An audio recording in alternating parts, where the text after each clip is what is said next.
भगवंत, हजारों साधु साध्वी भगवंत और लाखों भक्त कीड़ी की तरह वहां पर उमड़ेंगे और मेरे दादा की जो 500वीं ध्वजा लहराएगी।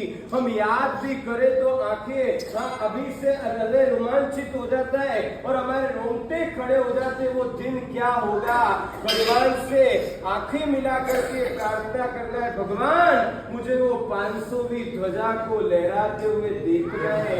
उसके पहले मुझे कहीं नहीं जाना है, आपकी वो ध्वजा, क्योंकि ये कहा जाता है कि माना कि ये संसार एक सजा है, माना कि ये संसार एक सजा है, लेकिन अगर लहराती हुई जो ध्वजा है तो हर पल मजा ही मजा है।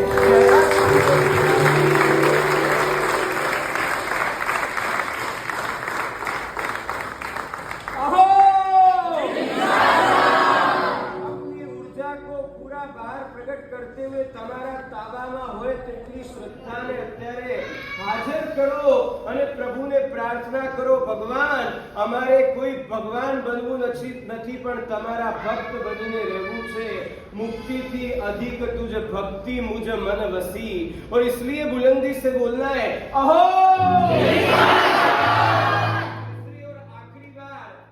तैयार होकर के और ऐसे बोलिए कि हम सबको दादा के चरणों में स्थान मिले।